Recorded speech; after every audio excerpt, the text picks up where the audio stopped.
Good morning, Philippines. Good evening, U.S., and a big mabuhay around the world. I hope everyone's doing great. It is a wonderful morning here in the Philippines.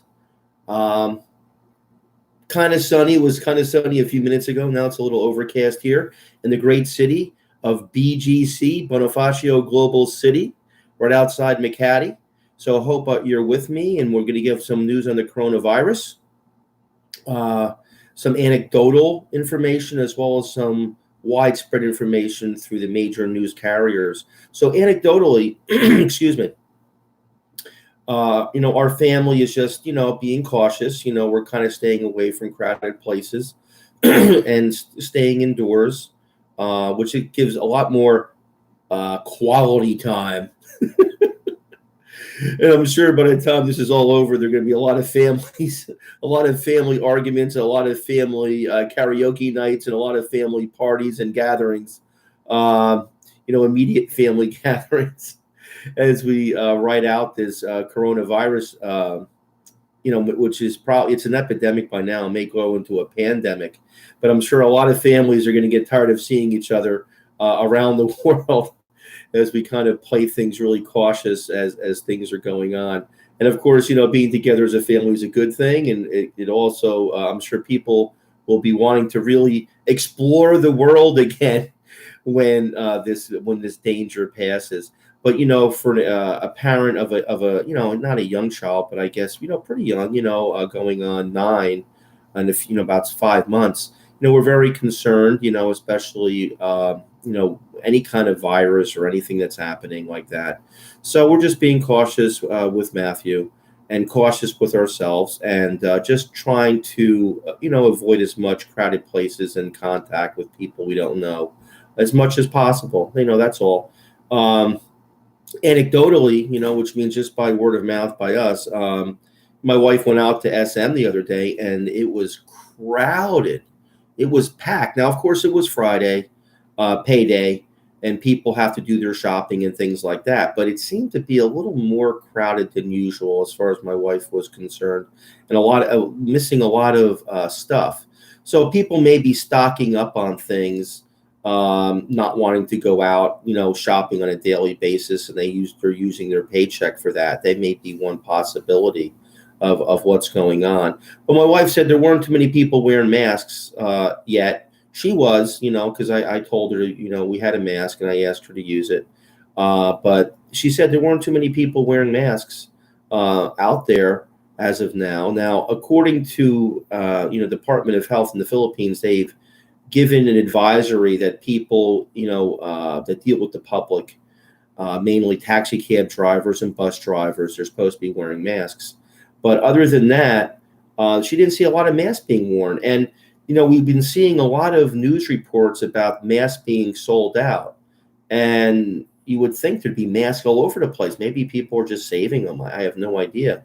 But there are reports in Manila of places running out of masks. The government actually saying, please, you don't need the mask. Let them stay for professionals, doctors and nurses and things of that nature. So please don't go out there and buy them.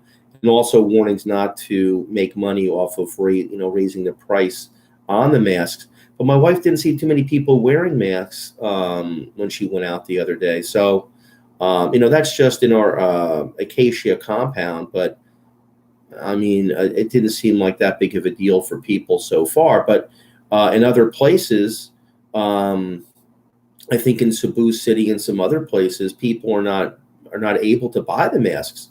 And so there was a news report out there of some college students trying to buy some masks because they're out in classes and walking around, and they weren't able to buy the masks. And so they're doing other things, like taking vitamin C, avoiding public places as much as possible. The things I just mentioned. And that was out of a news report that I read. And coincidentally, there's also supposedly going to be 600,000 masks donated to the public by some Filipino Chinese businessmen. And I think that's a goodwill measure, because there have been some people upset about the spread of the virus from China, and therefore some racism being inflected towards Chinese, tourists and otherwise. And so this is, I believe, a goodwill measure to kind of make people feel better about things, and not to point the blame at Chinese or Filipino Chinese or China in general. And it's a goodwill gesture. I mean, that's very nice. I'm sure the Filipino people will appreciate that. But around the world, we're seeing sort of a rising tide of people being concerned about the spread of disease and not wanting to get close to people from China. And so whatever you want to call that, racism or cautious or disrespect or however you want to do it, there, that does seem to be something that is occurring around the world and also in the Philippines. And some people are getting upset by it. I know there were some Korean tourists that were upset. I believe it was in Cebu, where people really didn't want to go near them. And I guess some taxi cab drivers are not willing to pick up Chinese passengers. And so they're getting a little upset about that. But we're also seeing this, around the world, as people, want to protect themselves and feel a danger. And of course, there's going to be hard feelings either way, and the people that are protecting themselves, like, hey, it's nothing personal. And the people that are getting, treated like that will be like, I'm upset. Why are you treating me like this? And, it's something that's going, that happens in these situations. We just hope that it doesn't, get, too far out of control on either side, and things don't go too bad, and we just hope that, this novel, new coronavirus, kind of, really doesn't cause too many problems, kind of dissipates as it goes. But, there are news stories where, like I said, down in Subic Bay, I believe in my last video, where they refused to let 2 ships dock in Subic Bay, and people protested, and the ships moved on. They had been in Manila, and there were some people upset in Manila about, the passengers were allowed to disembark after being checked for fevers or whatever. And they were allowed to, be in the National Capital Region, or NCR, for a few days. It didn't sit well with Subic Bay residents, and they kind of, when the ships moved on there, they said, no, we really don't want you here. So there are some localities in the Philippines that are getting, very cautious about what is happening, and there are some people that are expressing themselves that more measures should be taken. Recently, the other day, the president basically said anyone that's from the Wuhan, and I forget the name of that province that Wuhan is in. I'm trying to look this up right now. I think it's Hubei province. They're not allowing anyone, from those provinces or have been there to come into the Philippines. And this is the same thing. The U.S. has just declared a national health emergency, and they're putting people in mandatory isolation. So in the Philippines right now, if I go to I had to look this up because things are changing rapidly. We had the one confirmed case the other day, but people under investigation, or what they're calling, PUI, has risen to 31. And there are 19 in Metro Manila, 4 in Western Visayas, 4 in Central Visayas, and 1 each in Eastern Visayas, Memropia, Northern Mindanao, and Davao. And they're under investigation. And the planes, I think it was a Philippine airline plane and a Cebu Pacific plane, the one that carried the one case of the virus, those planes were pulled out of service and sanitized. So, the government is taking this, seriously. People are taking this seriously, and it's a hard call, and, it's going to be very difficult to decide exactly what to do. It seems that most governments around the world are kind of monitoring, and as the cases go up or more cases are being presented in those countries, they're putting further restrictions on.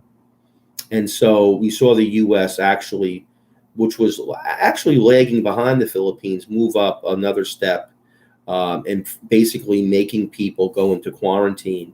I think there was a few people in the U.S. that landed that refused to go into quarantine a few days ago. So I guess what they're doing is just being very cautious, and the governments around the world are doing it. Now there are some flagship carriers around the world, and if I go into that article, I've been kind of looking at these because things have been changing. Lufthansa, British Airways, Turkish Airways, Scandinavian Airways, Israel El Al. They have all reduced their flights. In America, the American Airlines, the pilots have gone to court basically saying that they don't want to fly into China anymore. And a lot of airlines have said they're reducing their flights into China. They said because no one wants to go there. I think that's part of it, but I think the other part is that they're limiting flights on purpose. So we have that all going on. And next week there's supposed to be some Filipinos being brought back from Wuhan or Hubei province being repatriated because they don't want to be in that lockdown area in the Philippines, in China. I'm sorry, in the lockdown area of China. And so they're going to be repatriated or flown back. I know I came across a few articles where, the Chinese government said that, and I don't know if they're telling all the governments that it's better to let the people stay put in those areas, and they guaranteed them food and safety. But a lot of citizens around the world have opted to fly back to their countries. And the U.S., France, and England are in the process of doing that, and the Philippines is in the process of doing that next week, I believe. Now, PhilHealth, I just came across this article the other day, is going to be providing a package for people who suspect they have the virus, which is $1,000 per day for the hospital. It takes care of a patient of novel coronavirus. Excuse me. Even if not confirmed. So that's happening right now as we speak. Excuse me. So all these things are taking place as we are speaking.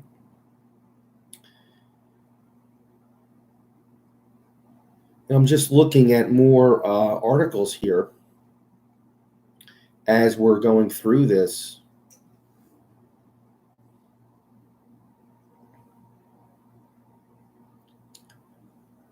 And that's about all that I can really come up with, as we're speaking right now.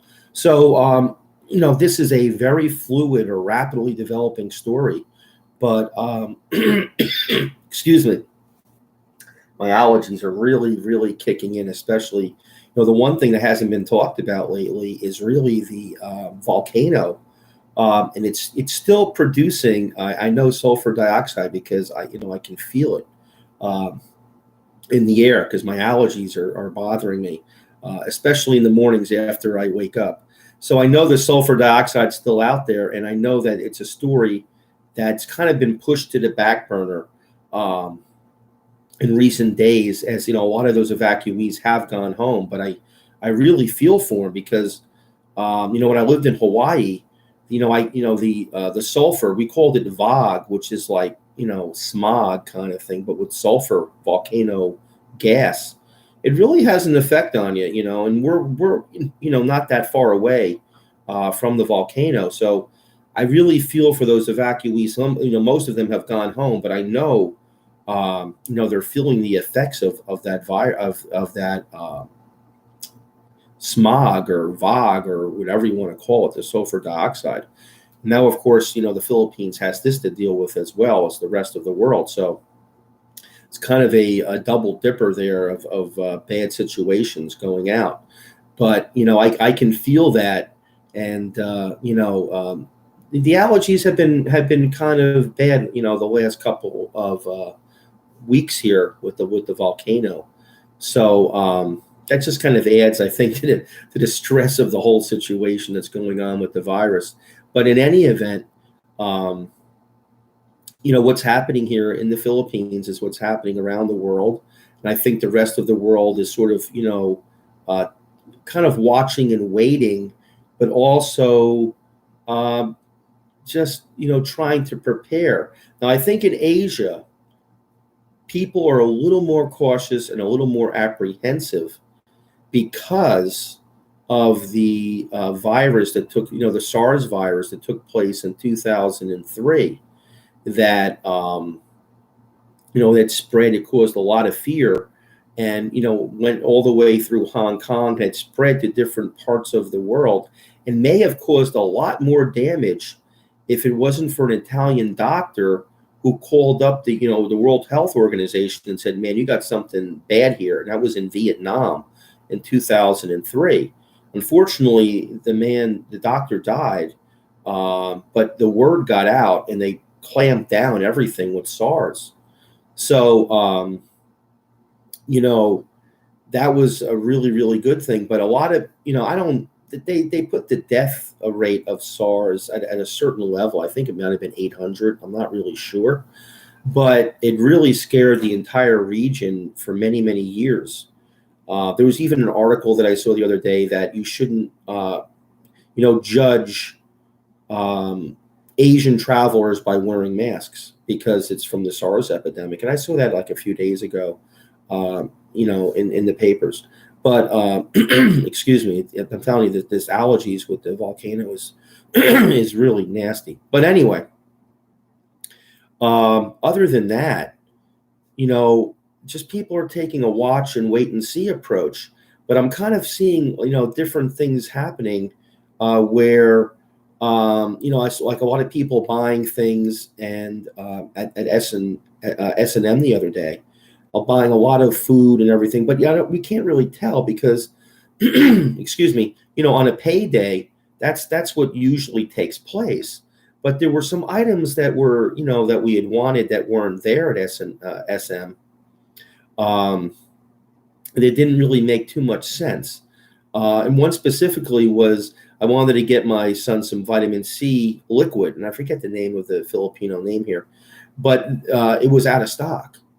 So, you see certain things that are happening where people are kind of getting ready or preparing themselves for what could be something serious.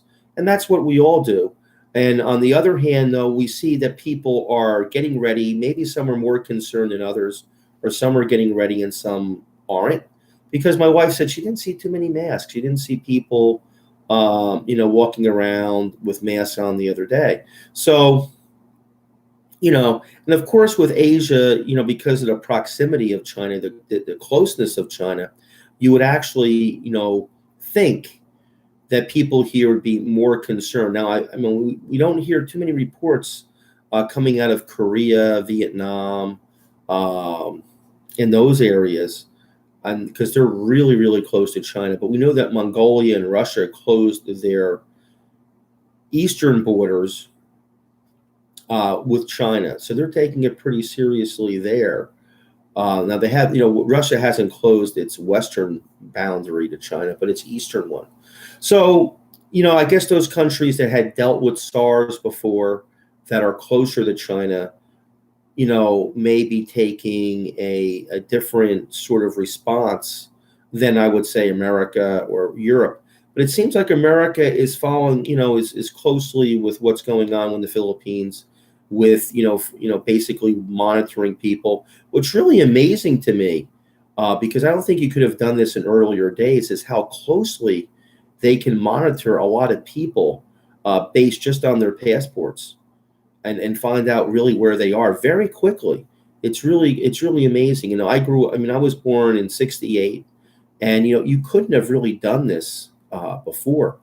So the computers and the tracking ability of the world's governments is really quite good, and you can see them getting in touch with people that were actually the seatmates of the one person that was tested positive for the virus, and they're taking it seriously. I mean, they're trying to do what they can.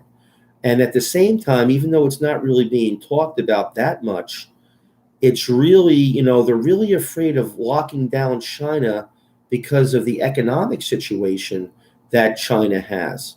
And so, people are concerned about that as well. And like I said, these world's governments have a very difficult situation. And it's, in the America we call, damned if you do, damned if you don't kind of thing.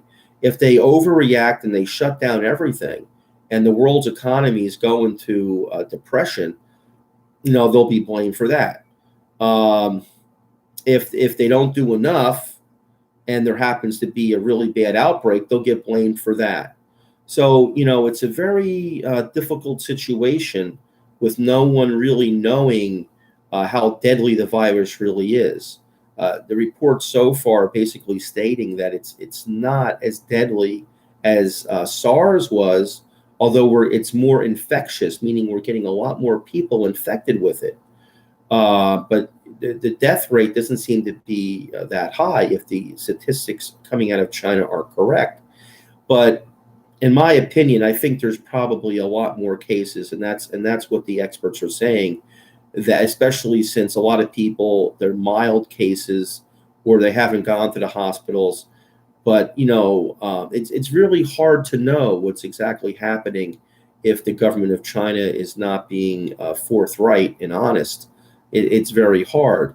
Of course, there have been some internet videos showing doctors in China and nurses in China pleading for help and very upset. There was a viral video the other day, which was which was legit about a guy just dying on the street in Wuhan.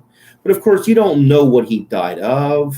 All these different things, and that's another thing that the governments have to be very careful of is containing this fear, because fear can spread very rapidly in a population. So they got a very difficult situation on their hands to kind of juggle all these concerns and problems, and while protecting their own people and the people of the world at the same time. So, it's a very difficult situation that's happening.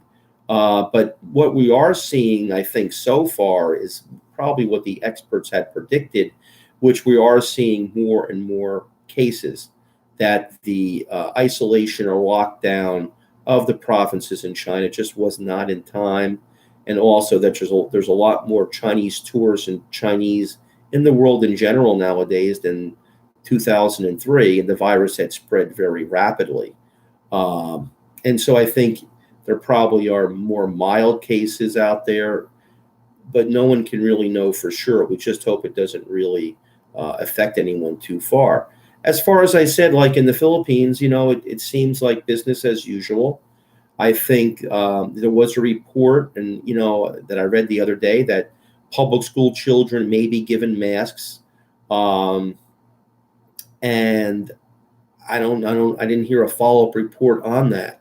So that's kind of a wait and see thing. I know that some schools in the area have been shut down. I know the schools in China, they said, I think, are not going to open until was it March, something like that. So, they are doing what they can in China, but, it may be too little too late to really stop the spread, especially in the world's most populous nation. They didn't get far out in front of it.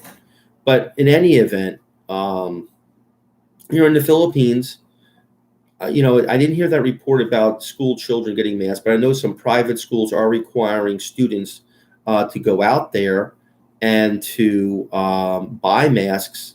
I think they said to have a couple masks a day or something like that. Some of these private schools were requiring people to go out there. And I know that, like I said in my last report, that there are some international schools that have shut down. Now, some of the newspapers were calling these Chinese international schools. I don't really know that. But some of them were shut down. And some of the European international schools have also shut down, and some are just kind of monitoring the situation.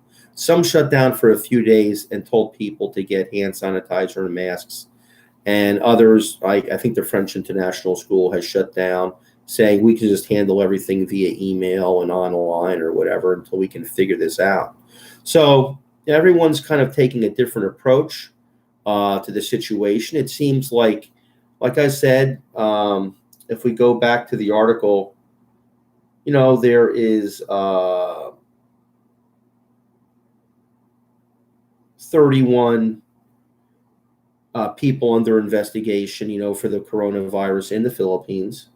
Now they say there's 2 additional, a Chinese national and an American. So that's the first time I heard that, and this is from yesterday, about an American. Most of them seem to be connected to China in some way, shape, or form, and most of them have come from the Wuhan province. But what we're seeing is the transmission, human-to-human transmission of this virus taking place between spouses, between partners, and also between some people that had contact. And that's what scares people, that it could really become a pandemic from that. But they're not giving any kind of information. And most of these, and I'm trying to get the name of the hospital, and I had it earlier, but most of the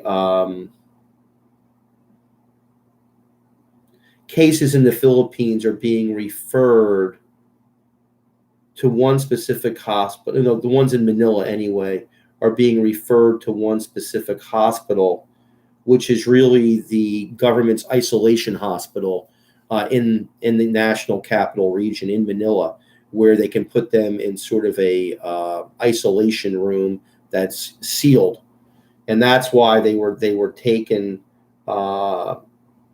to that one hospital, San Larzio, something like that.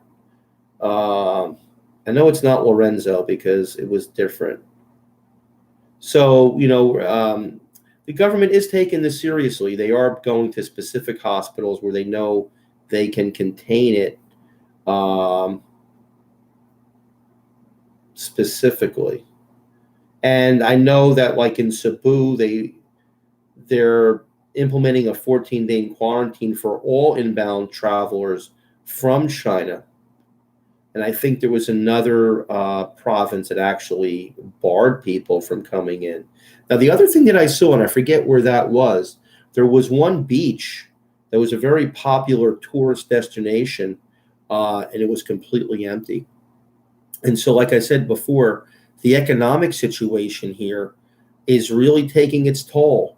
And so, we really pray that this thing gets over with quickly, because there's a lot of people that really depend on tourism in the Philippines. And so, unfortunately, we had the volcano hit, and that really hurt tourism in Luzon. And now we have this hitting. And so a lot of people are coming to the great Filipino beaches. A lot of people are being barred from coming or just afraid of traveling. And so, in the Philippines, we have people that really depend on this income for their livelihood, for month-to-month expenses. When things like this hit the U.S. or Europe or places like that, it's bad. People have a really tough time, but they can usually get by. Usually they can scrape by and do okay. But in the Philippines, which, things are tougher economically, especially for a lot of these people that are just selling vendors and even people with restaurants and family businesses. This could really hurt them, a lot. And also Airbnbs as well. People that have bought these condos and are trying to rent out these condos and paying off their bills. So this, this coronavirus is, can be doing a lot of economic damage, and a lot of, financial damage, but emotional damage, because in the Philippines, like I said, people are depending on this money, especially in the provinces, but also, in Luzon and further south where the volcano hit. It's kind of a double blow, this outbreak and then also the volcano. So, it's really, really bad. I'm seeing if there's anything else I can see here.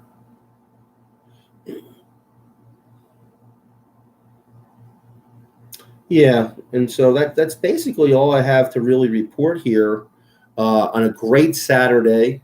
It just became overcast. I was going to show a nice picture of Acacia Estates out there. It's just beautiful. But yeah, the other thing I have to report is, yeah, Acacia Estates, they still got the pool closed. Maybe because of the virus. Maybe they're keeping it closed. They don't want too many people together for the virus. Maybe that's why they're doing it. Maybe it's no longer the volcano. Maybe I just thought of it now. Maybe they don't want people congregating because of the virus, so they're keeping people out of the pool for that. Maybe I don't know. We haven't really asked anyone, but maybe that's really the reason that they're doing that. But otherwise, things are going well. Everything's going great. We've been kind of busy the last few days here, so we haven't been doing any popping up any family videos, but we will be. I have to get one up this weekend. But what's really exciting about expats in the Philippines right now, but I know they're not. Well, they might on Monday, but I don't know if anyone's going to get together because of the virus thing. Super Bowl.